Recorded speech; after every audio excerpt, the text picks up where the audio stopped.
Welcome to Nasdaq Trade Talks. I'm Jill Malandrino, Global Markets Reporter at Nasdaq.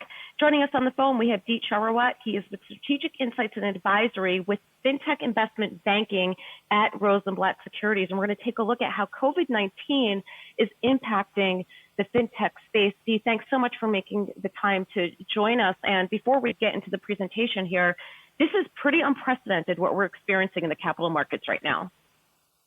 Absolutely, Jill. We obviously focus more on the private market, my group, but we also, on the public market side, are the largest floor broker on the New York Stock Exchange. So before the last month of dislocation in the public market, the FinTech Index was vastly outperforming the public equities, S&P 500.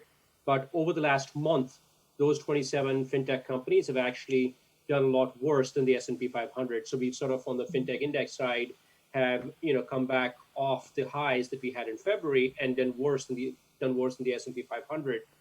Just a quick point around how this downturn seems to be different. Of course, it's really preliminary to describe the full impact of it. We're still sort of in the throes of it. But the big change here is, well, there was no FinTech index or a FinTech sector back in 2008. So we can only talk about the broader private market. But what's different this time around is the suddenness with which things have dropped in the public market side. There's obviously usually a 4 to 6 month lag in how the public equity markets do and the impact on the private market, both venture capital and private equity. So that downstream impact we haven't fully seen as yet. It's probably going to get more evident over the next 3 to 5 months. All right, let's move along to our next slide here. And this is where we're taking a look at unicorns, because unicorns really were a big story in 2019 and what happened in that space. Do you think that we're going to see a valuation drop and certainly a funding drop? Yeah, absolutely. So if you look at the cap table, the FinTech cap table, so if you broadly look at companies these are all private companies, early stage, which we describe between Series A and a Series B round, late stage, which is between Series C and Series D, and then unicorns, which are obviously private companies with a valuation of more than $1 billion. There were 58 FinTech unicorns in February of this year, and collectively the valuation of those is about $550 billion. This is book value as of February of this year. And when we asked investors in a survey a couple of months ago where they see most of the impact, 65% of the investors that we surveyed said that the unicorns, the 58 companies more than $1 billion each in valuation, they would actually suffer the biggest impact in terms of a valuation drop. And then the second greatest impact would be on early stage companies, Series A through Series B. The late stage companies, Series C and D, would be relatively less affected. So absolutely, you're right that the unicorns would, in our view, bear the brunt of the valuation declines because of what's been happening in the market. On the funding side, it's going to probably be a mixed picture across the board. Both unicorns, late stage and early stage companies are going to have tougher funding conditions going forward. There might be, to some extent, some amount of flight to quality, which means that investors would double down on bets on successful companies with solid business models. So unicorns may do better on the funding side, but nowhere close to the record high valuations that we saw for the last 12 to 24 months. All right, moving along to our next slide here. These are the different subsectors that you're looking at within FinTech. That's right, Jill. So this is just a framework that we have created to help our clients and our friends in the industry, both on the investor and the entrepreneur side, to sort of sort out through and see the impact. And basically what we're talking about here is, looking at the income statement of a firm and seeing what the impact might be across revenues, expenses, and what the risks are to each one of the 6 unique business models that we have here, which are challenger banks, digital lending, robo advisors, institutional capital markets, the payments business, and broadly the insurtech space. All right, I picked out a couple that I want to take a look at. And the first one, Robo advisors, is our next slide here, certainly have been getting a lot of attention as we're seeing consolidation with the larger brokers. How do you think COVID-19 could potentially impact their models?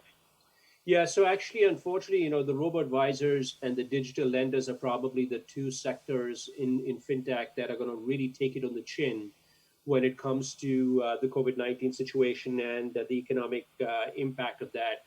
For the robo advisors, they've had record growth over the last 2 to 3 years, both in terms of top line growth, customer acquisition, the amount of assets they've actually accumulated. But on a downturn like this, they get hit, it's a double whammy On the one hand, overall depressed equity markets mean that there are just less assets that they're managing. And most of their revenue is driven by as a percentage of assets under management, usually between a 20 and 30 basis point fee. So overall, the assets coming down means less revenue that they're generating from as a percentage of assets. And secondly, this is obviously driving a lot of risk aversion amongst investors, and that basically leads to redemptions. So overall assets level come down because people are redeeming assets. So top line growth, big problem. On the expense side, a large number of robo advisors have used easy venture capital money to actually provide incentives for customers to actually jump onto the platform. And now with that spigot, that funding begins to be begins to slow down. That means their ability to acquire customers using venture capital money is probably going to be constrained, and they'll be more focused around doing two things. One is trying to organically grow the customer base, which is tough to do for them. And secondly, they would have to be, drive more lifetime value out of the current customers that they have. So those are the two major problems on the robo-advisor side. All right, moving along, let's take a look at capital markets. I would imagine that they're certainly enjoying the higher volatility and higher volume that we've seen over the past 6 weeks. Absolutely. In capital markets business, the institutional capital markets business has always been a feast or famine business. And right now, with record high volatility over the last month, that means obviously high transaction volumes. All institutional capital markets companies are benefiting from that. But as we all know, if you're a student of the markets, usually the high volatility accompanied by a bear market eventually leads to a bear market situation, which could very well happen in this case. At that point, there is a protracted period of time, anywhere between 4 to 12 months of really low level of transaction volume. That obviously impacts negatively all firms in the institutional capital market space. So good news for the time being, but we're clearly not out of the woods when it comes to the sector. All right, and let's take a look at InsurTech. This is relatively new within the fintech space. That's correct. So InsurTech actually is the one bright spot along with payments broadly in the fintech space. So insurance companies, when it comes to pandemics, a lot of the insurers actually have an out when it comes to a pandemic, which means that they do not have to fulfill the claims related to a pandemic. So the insurers overall, especially the property and casualty guys, will have exclusions for pandemics. Life and health and annuity, they will obviously have some COVID-19 liabilities. So it's a mixed picture when it comes to underwriting margins, which is the real way that insurers make money. So on the top line, compared to, for example, the challenger banks or the robo-advisors, capital markets companies, less amount of impact when it comes to underwriting margins for insurance. In fact, because of a situation like this, a healthcare around the world, they actually might be an increase in demand for insurance as people become obviously a little bit more health conscious and become a little bit more risk averse, and therefore you might have actually people writing new policies. So I think this is a sector overall that, from a top line growth standpoint, we think that it'll actually come out of the situation fairly well. And on the expense side as well, the insurance companies have done a fairly good job in managing expenses. So I think this sector, we are pretty positive, is going to do fairly okay in the longer term in relative comparison to the other sectors within fintech. All right, Dean, let's wrap up here with our final slide. And this is a checklist of issues and actions that entrepreneurs and investors should be aware of. Yeah, so Jill, on the entrepreneur side, what we're advising fintech companies, and most entrepreneurs are in this mode anyway, there are two major parts of this equation that they need to sort of manage. One is managing and securing their business performance. We talked about that, managing the revenue line, the expense line, and managing unique characteristics of your business, whether you happen to be a retail bank or a payments company or an insurtech. So that's on the business performance side. And the second thing is obviously securing your funding. So, being more conservative and making sure that if you had 6 months of runway in the past, you want to make sure now you have between 12 and 24 months of runway in terms of funding. So securing funding with investors.